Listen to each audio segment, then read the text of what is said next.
your quick stop for movie recaps.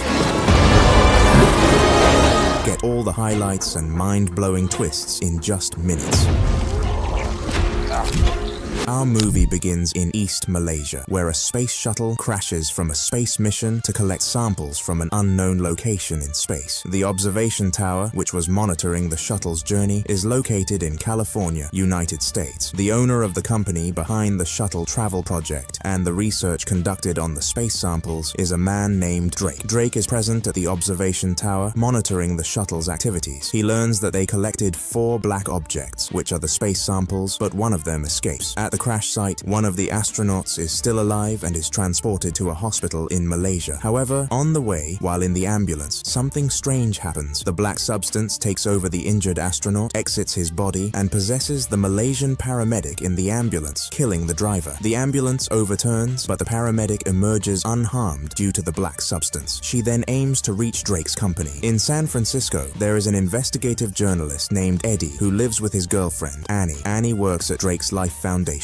Eddie goes to his workplace and talks to his boss, who informs him that he will be conducting an interview with Drake to discuss the space project and thank him for the opportunity. Eddie, who dislikes Drake and knows he is a fraud, agrees for the sake of his job. After the meeting, Eddie tells Annie about what happened at work and learns that Drake owns the company she works for. They go home and sleep, but Eddie wakes up in the middle of the night to find Annie's laptop open. He notices an email containing highly confidential information about the Life Foundation, revealing that Drake conducts experiments on humans. The next day, during the interview with Drake, Eddie asks him about the space project, but then deviates from the script, accusing Drake's foundation of conducting human experiments and exploiting impoverished individuals to volunteer for tests in exchange for money, risking their lives. Drake signals security to intervene, stops the recording, and has Eddie thrown out. At Eddie's workplace, his boss informs him that he has caused a disaster that could ruin the company, leading to Eddie's dismissal. Eddie goes to pick up Annie from her workplace, but she confronts him, accusing him of exploiting her and revealing that she was fired because of him. She breaks off their engagement, returns the ring, and leaves him. That night, Drake receives the shipment containing the black objects from Malaysia. Meanwhile, the Malaysian paramedic possessed by the black substance walks through the city, encountering an elderly woman whom the substance chooses as its new host. 6 months later, Dr. Dora informs Drake that the alien objects require a host with an oxygen breathing system to survive. She experiments with the substance on a rabbit with human-like vital organs. Drake wants to find a way for the black substance to possess him, ensuring his survival in space and allowing humans to colonize other planets. He instructs Dora to conduct experiments on humans. Though Dora knows this is unethical, she hesitates to refuse, fearing Drake might harm her. Eddie's life falls apart. One day, while at a supermarket, a robber threatens the owner, Chen, with a weapon to hand over the cash. Eddie hides to avoid harm. Chen gives the money to the robber, who leaves, and she tells Eddie that his life isn't the only one that's miserable. Eddie returns to his shabby apartment, struggling with overdue bills and debts, searching for a job but finding none despite his efforts. Meanwhile, Drake begins his first human experiment to make the black substance take over a body. The attempt fails, as the volunteer's body cannot handle the substance, leading to their death. Drake orders another volunteer for further testing, until he finds someone whose body can host the substance. The next day, Eddie goes to buy a newspaper, but finds that Mary, the vendor he usually buys from, is missing. He visits Chen's supermarket and encounters Dr. Dora, who tries to approach him and gives him her card with her number. Upon learning she works at the Life Foundation, Eddie avoids her. However, Dora chases him outside and tells him that Drake indeed conducts experiments on the poor, as Eddie claimed during the interview that cost him his job. She fears that if she tries to stop Drake, he will harm her and her family. She asks Eddie for help, but he refuses, saying that his last encounter with Drake cost him his job, home, girlfriend, and life. He advises her to find someone else and leaves. Later, Eddie sees Annie with her new boyfriend Dan, a surgeon. They meet briefly, and Eddie asks Annie how she's doing. She tells him it's none of his business. Eddie expresses that he misses her and asks if they see grabbing onto a balcony mid-fall. The substance shields Eddie from bullets fired at him. The leader, Ronald, reports the incident to Drake, who is pleased that the substance has found a host. Drake instructs Ronald to capture Eddie alive. Eddie ends up on the street street, his reflection in car windows showing a strange and frightening face. He assumes he's hallucinating due to the parasite. The substance begins describing itself to Eddie, pinning him to the wall so he can't escape. Eddie realizes the substance has its own mind and apologizes to it. The substance releases him. Eddie rides his motorcycle, pursued by Ronald. The black substance takes control of the motorcycle, pushing it to extreme speeds. Eddie encounters a dead-end road and believes it's the end for him, but the substance stretches and propels him over the obstacle on the motorcycle. Ronald continues the chase, eventually ramming Eddie with a car, breaking his limbs completely. Ronald exits the car, thinking he has captured Eddie. However, the substance takes over Eddie's body externally, healing his limbs and transforming him into a terrifying creature. Eddie attacks them, biting one man's head off, then leaps across buildings and cars. Eddie dives into the sea, swimming at incredible speed, reaching the other shore and reverting to his normal form. He notices his leg is fully healed and his body has recovered on its own. The substance reveals itself to Eddie, promising that if they cooperate, Eddie will survive. Meanwhile, the girl possessed by the substance in Malaysia arrives in San Francisco. At the same time, Eddie contacts Dan, who informs him that Eddie has a severe heart issue and will die soon. Drake, speaking with his lab team, learns that the substance possessing Dora's body caused her death, and the substance itself died afterward. Drake reprimands the team for letting the substance die, instructing Ronald not to kill Eddie until they find a suitable host for the substance. Annie arrives at Eddie's house, but finds the area swarming with police and sealed off for investigation. She calls Eddie, insisting on meeting him immediately, but he warns her to stay away for her safety.